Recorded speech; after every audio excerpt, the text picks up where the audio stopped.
already, right? You expect the Draven to be banned here as well.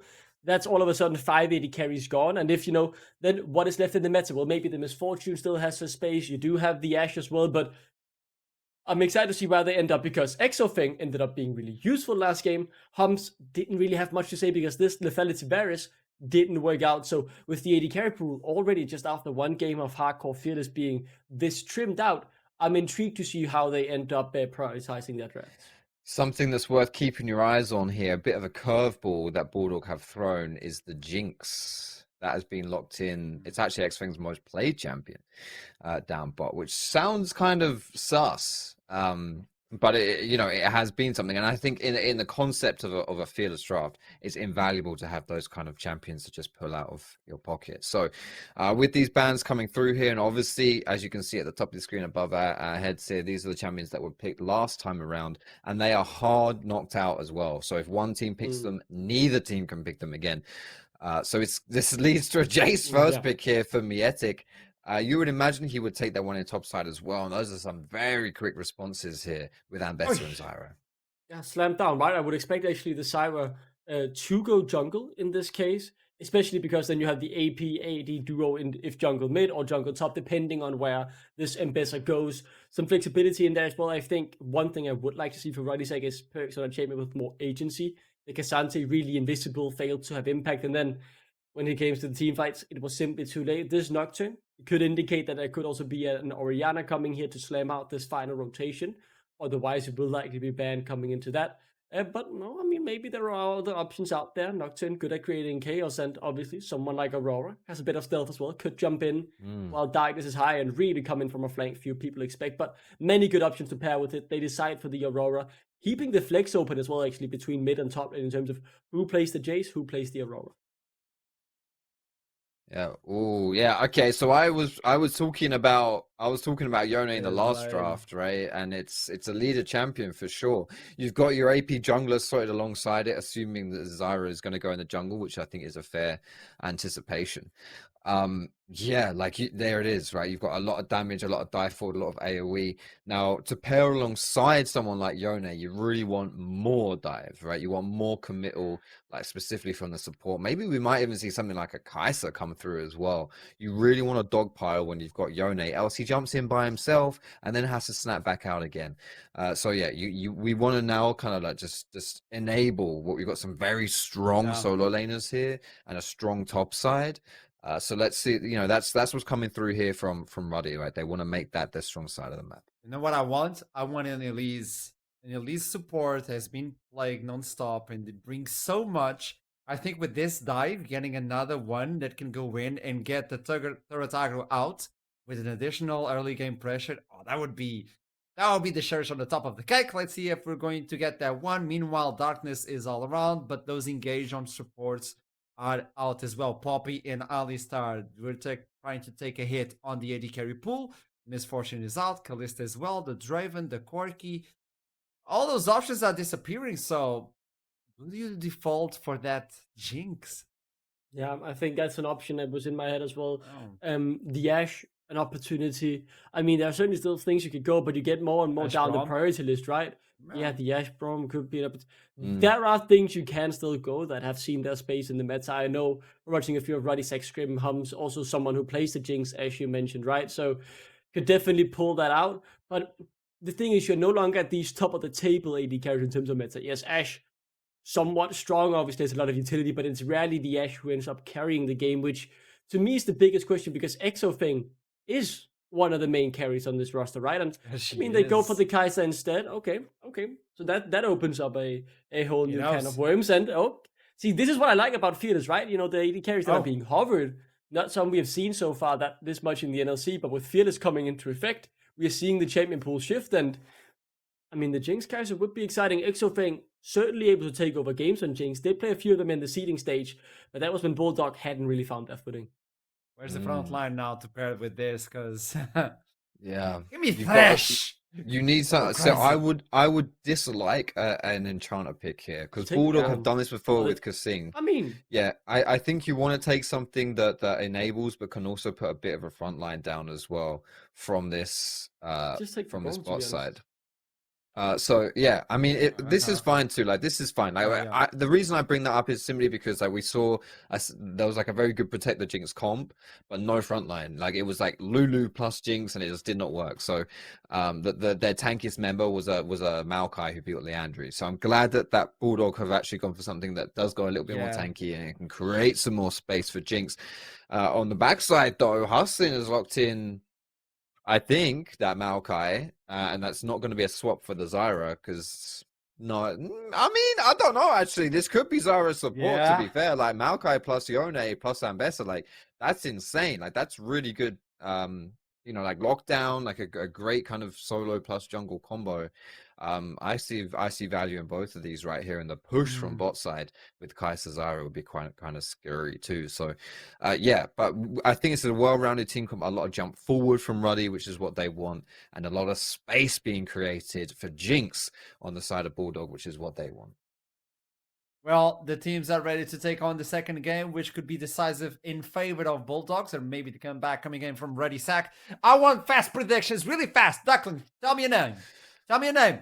Oh, you're putting me on Give me a pressure. name. I think the draft is even. I'm gonna stick with Ruddy Sack. I think more agency to the top side is enough. Just a name. Fox, give me a name. Sarah. There you go. That's a name. Keep in mind that Unending Despair is back available, so that chest is going to be... But without further ado, take it away, Costas. I'll see you soon.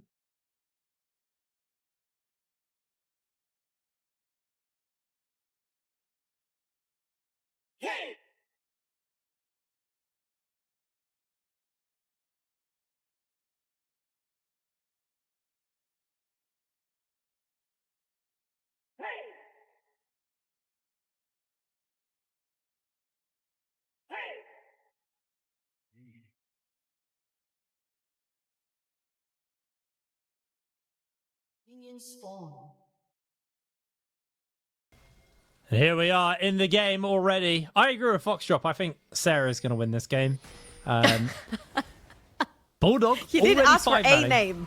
He did, yeah. I mean, that's on Archer. Archer should have listened. Well, Archer should have defined what he was saying longer. Although, to be fair, I'll give it to Archer. Duckling was asked for one name, and Duckling said about 18 words. So they were stretched. They were stressed. It's all Duckling's fault. Everyone blame Duckling. Hashtag blame Duckling. Sarah is only 2 syllables, so it's like pretty easy, quick. Yeah.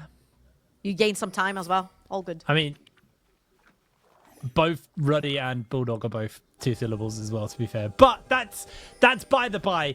Let's have a look at the game, see what everyone is up to. Looks like we're going to have pretty standard gameplay this time. No lane swap shenanigans either way around. So, Trouble, we've had our fun. Let's talk about this game. What are we expecting? How does this game play out? Or what are we at least expecting this game's game plan to play out?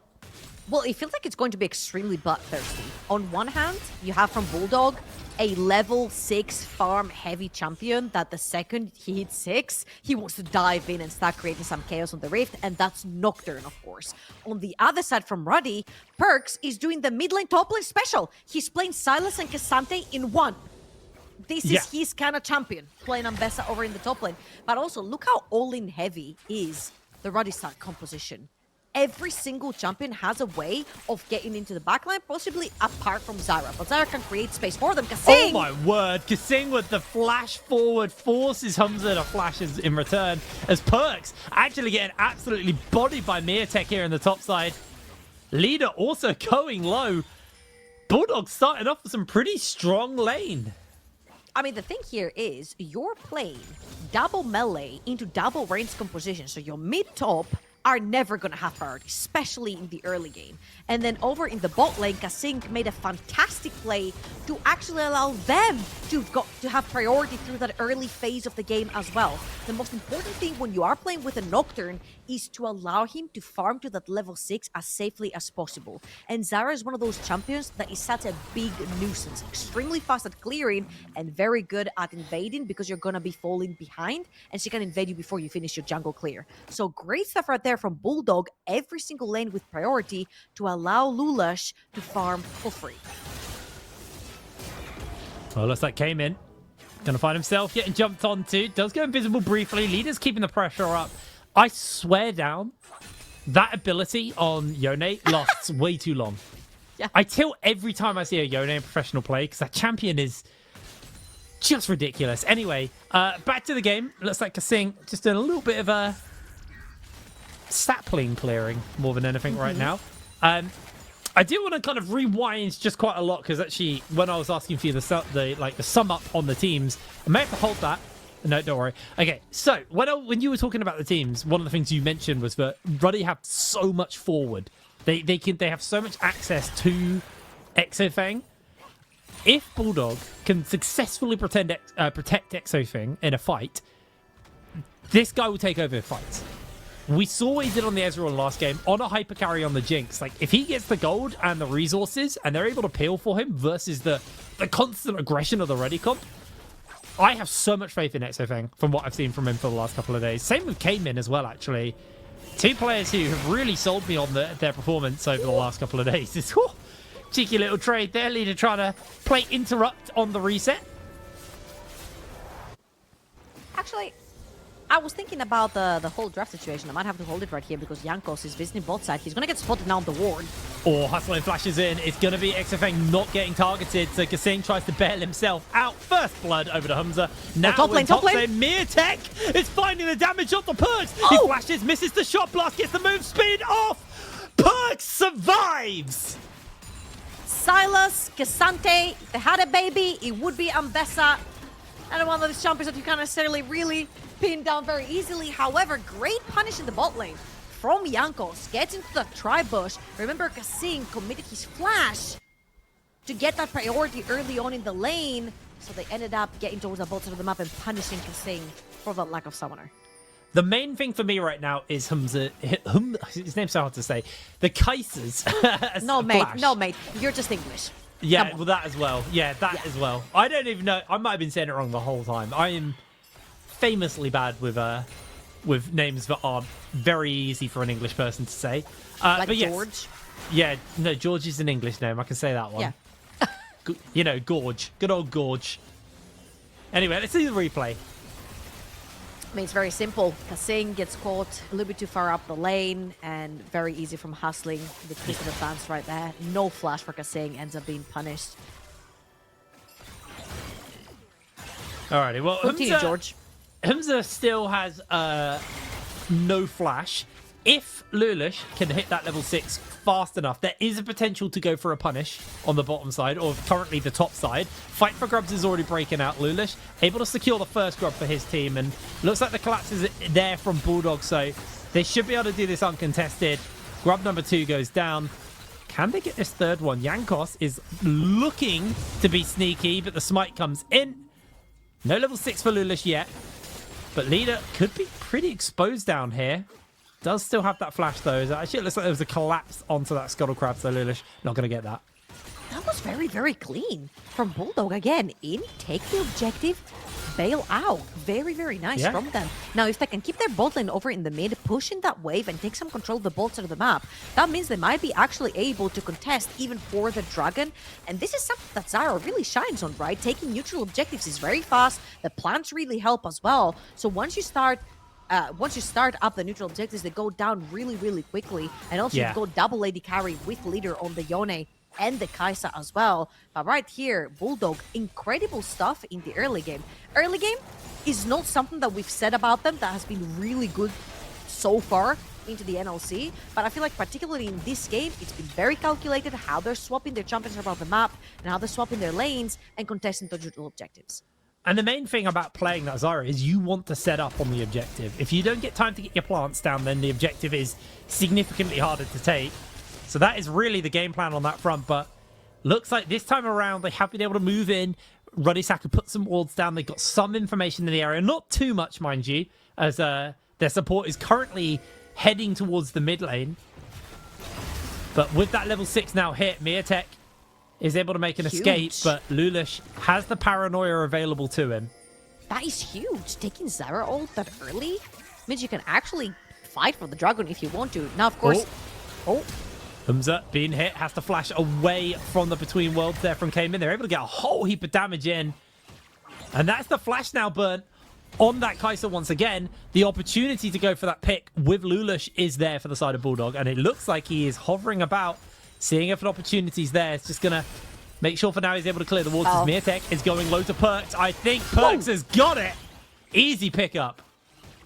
Solo kill coming in from Perks right there. Very much needed, honestly, for Ruddy. I feel like, you know, you don't necessarily want to lose your spark, and with how game 1 went, you definitely need those more ego kills, if you will. The 1v1s, the ones where you get to rub your abilities into your opponent's face. And Perks is also a very confident player as well. Getting that 1v1 pretty much solidifies how strong he will be in that laning phase. And again, a little bit of overextension right there from Mirtek. The trade coming through, and Cassante, Silas, Ambessa, you tell me. I mean, as soon as that ult hits, you are absolutely donezo there for Mirtek. And I did have a quick look at the inventory. Oh no, it could still be Unending Despair. For a brief second, I thought that Doran's sword was a longsword, and I was like, is he going AD? Which would have been very bizarre. Leader, just gonna avoid the handshake. Does eat a fair amount of damage.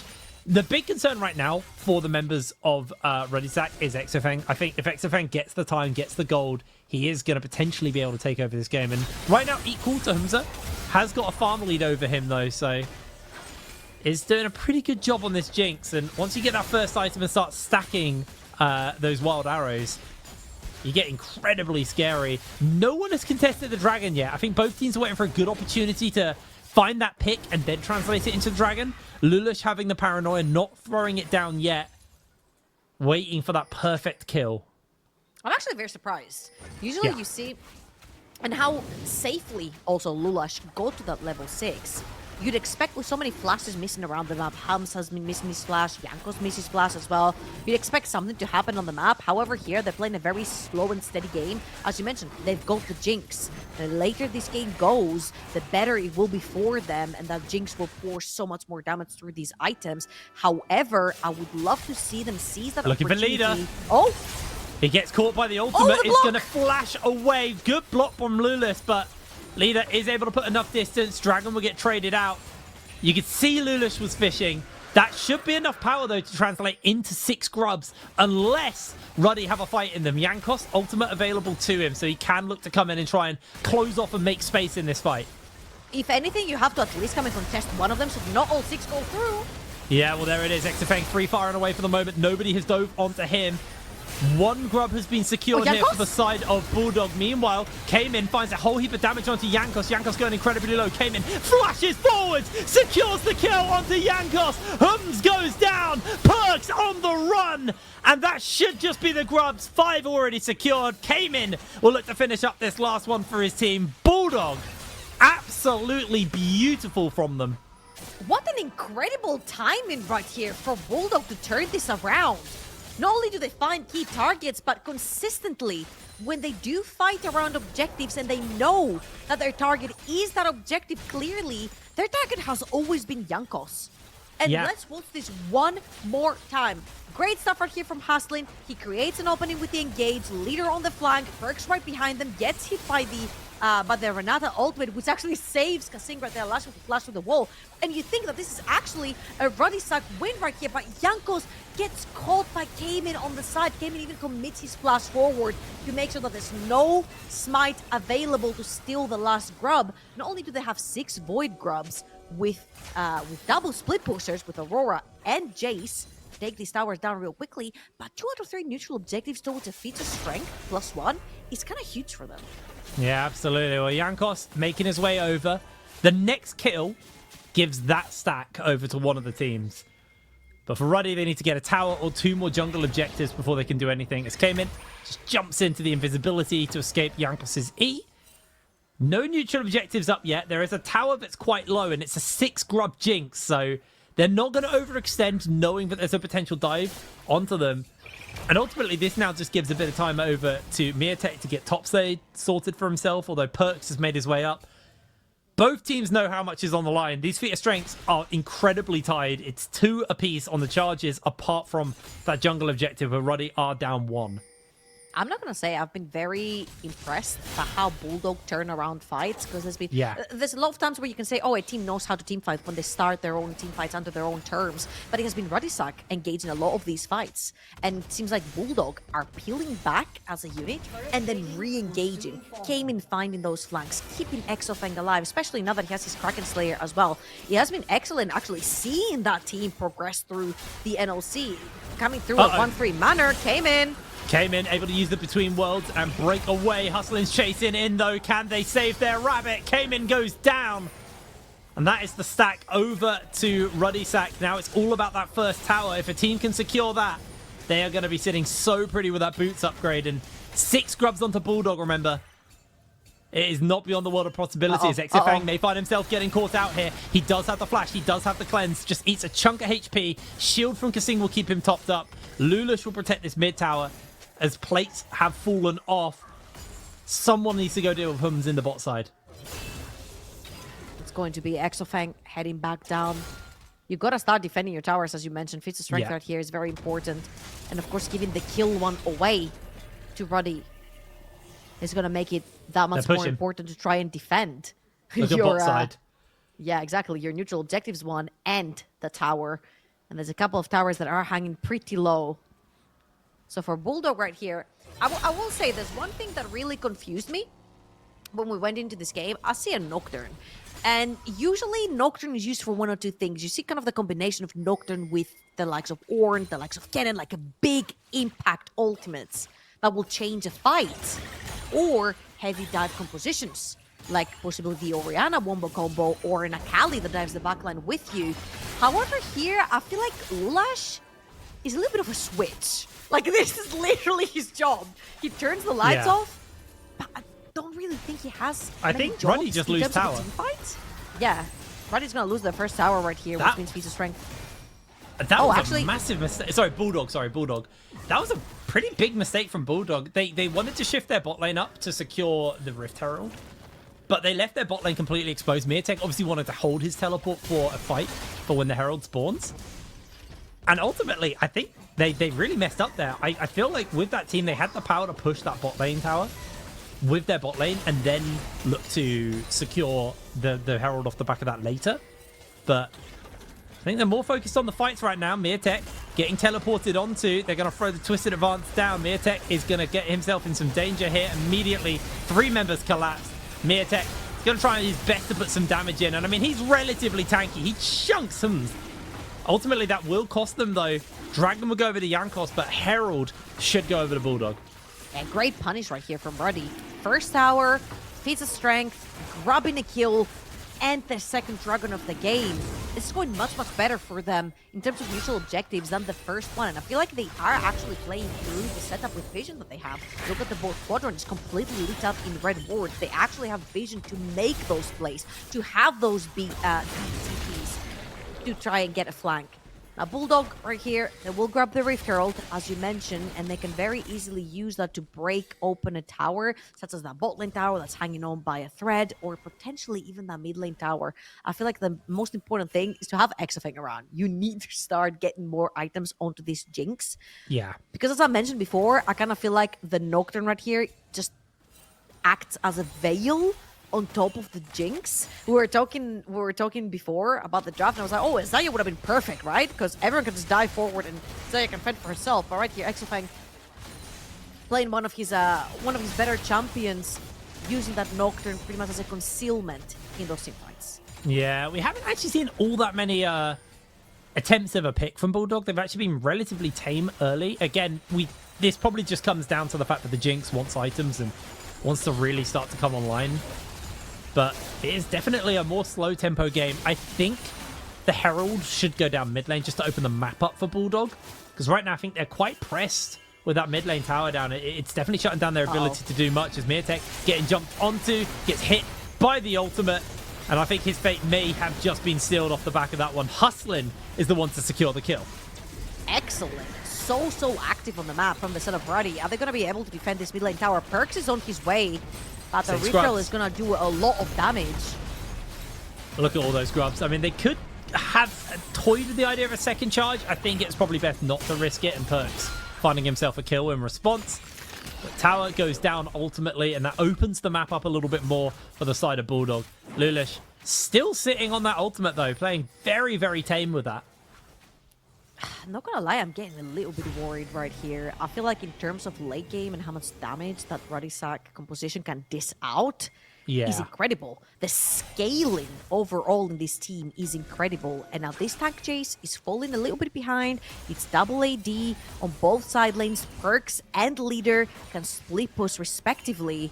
And it's going to be a little bit difficult to try and deal with those side lanes from Ruddy Sack. Now, of course, you do have the Nocturne, which kind of makes the 2 versus 1 immediately, but we haven't necessarily seen much of that action. It feels like Lulash is more about hovering around mid lane, making sure that Exofang and Gasing are safe from being dived or engaged upon, rather than focusing towards punishing those side lanes. Oh no.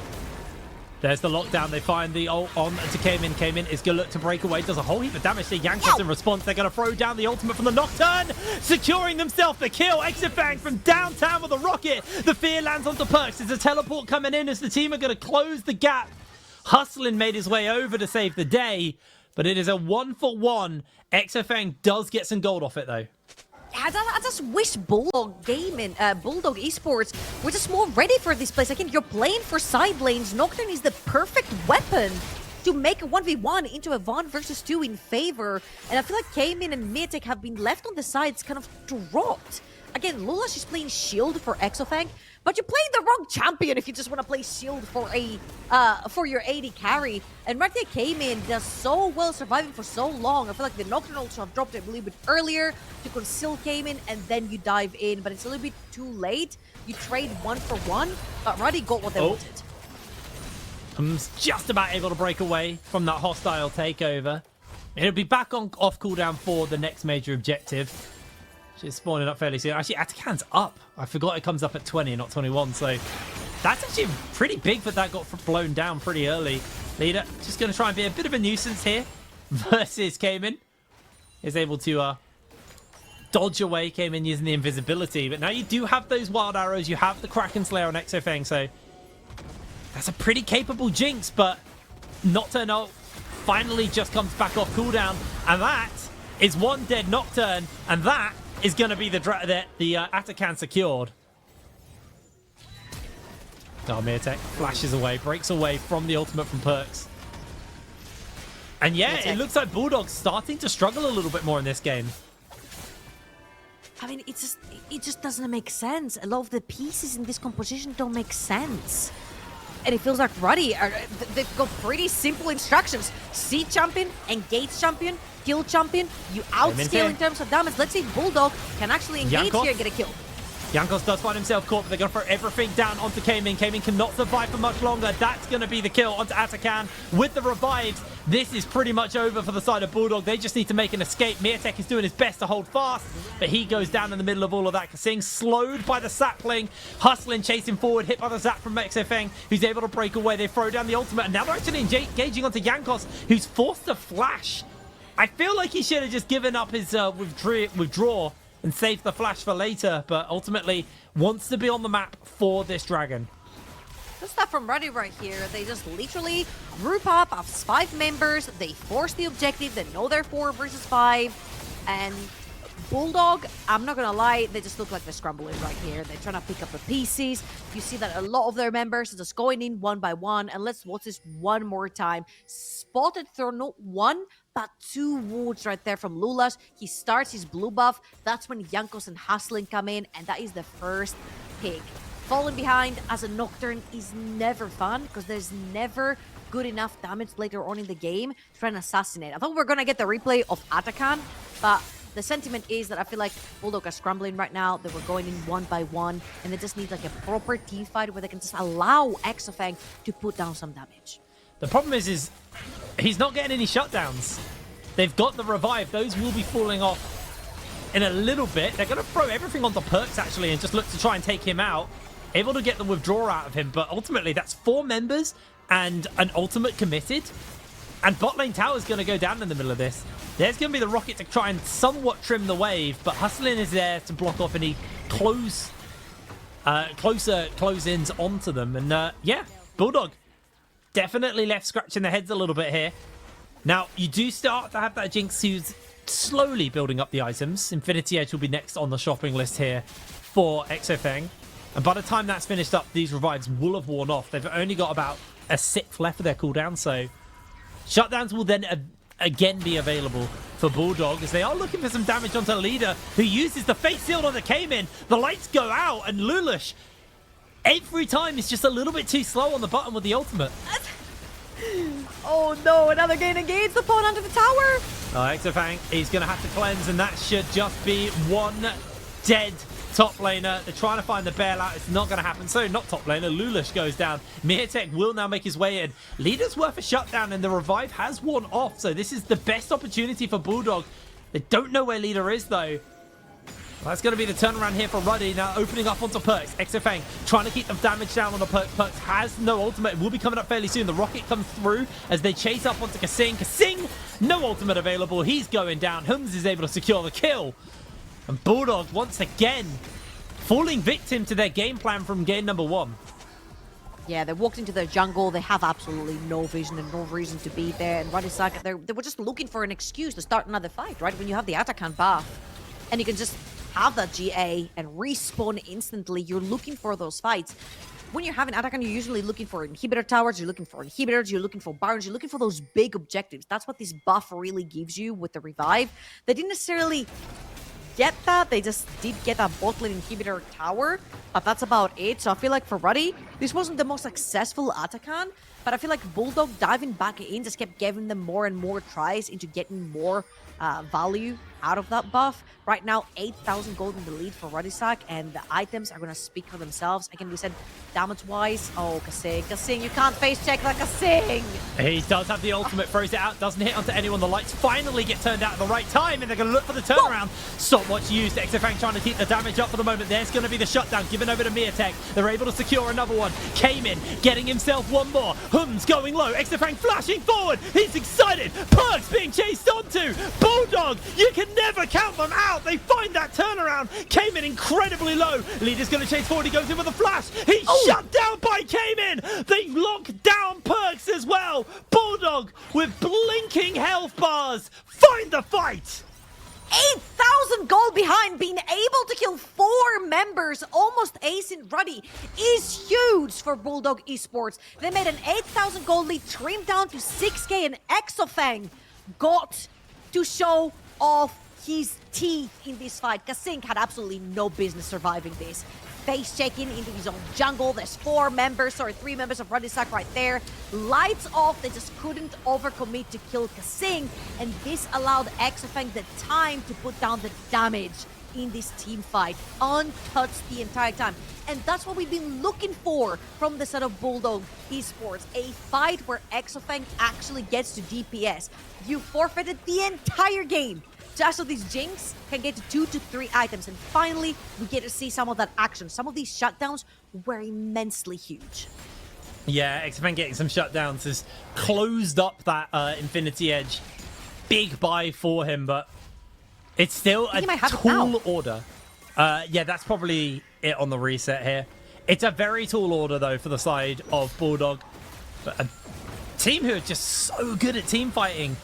And it really came off. Lulush pressed R at the right time that time. He turned the lights out when he was meant to, and that completely scrambled Ruddy, who are looking towards a Baron. I mean, if you look at the items, you've got a pot on Hums, so he is looking for a very, very big fight. Teleport coming in as well.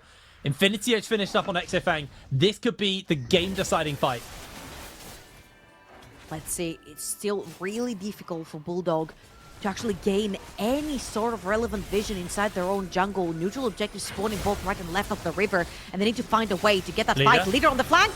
He's found it, but he's only got the onto 1, but it's going to be enough to get the damage down. Kasing bleeding out. He's going to throw an ultimate, only catching onto 2. 2 members of Bulldog have fallen. And Bulldog, I don't think they've got enough fight left in them. There is no Baron, so they can still defend for a bit longer. Leader's trying to chase forward onto Lulush. Going for the zap. Lulush spell shields. Doesn't quite actually hit. And they're going to be able to at least take an inhibitor off this. Can they push for more? They absolutely can, I feel like, here, but they don't have the wave Good for rocket. now. They need to turn around, go towards that Baron. Mirtek's got teleport. Hustling's losing a fair amount of HP here. They get some damage onto the Leader. Bulldog, there's so much gold just right in front of them. There's a carrot being dangled in front of them, but they're not able to translate it. Dragon is up. This is Ocean Soul for Ruddy. They can catch them on the resets though, because right here they're missing a lot of crucial HP on their bars, which means you can either try to fight them at Baron or at least establish some vision towards the top side of the map. You don't allow them to reset. They haven't bought any items, they haven't bought any wards, and Bulldog Esports are basically threatening Baron. Perks has no ultimate. They've pulled them over. He got pulled back. Ululus gets pulled in by the hands. Can they find the turnaround? There's going to be the ult from Hustlin. Knocked back onto multiple members. Exofang doesn't quite get hit. He's still alive. He's going low. He's got to find the kill, but he can't get it in time. Leader makes it work. A double kill onto his Yone. Hums takes another one. Bulldog have two. Perks jumps the wall. Finds Kasing. This should be the ace. This should be the game. Ruddy, game one was catastrophic for them, but they found their opening. They cooked up a comp, and Ruddy are going to push it to game number 3. If you thought that we're gonna go out with a 0-2, you are damn wrong. All in forward composition, and they're taking us to the next and final game of the day. Absolutely amazing performance there. 7-20 for Ruddy. They were 11,000 gold up in that game. A monstrous performance for them. And I mean, when Perks turns his mic on, they actually play better. Like,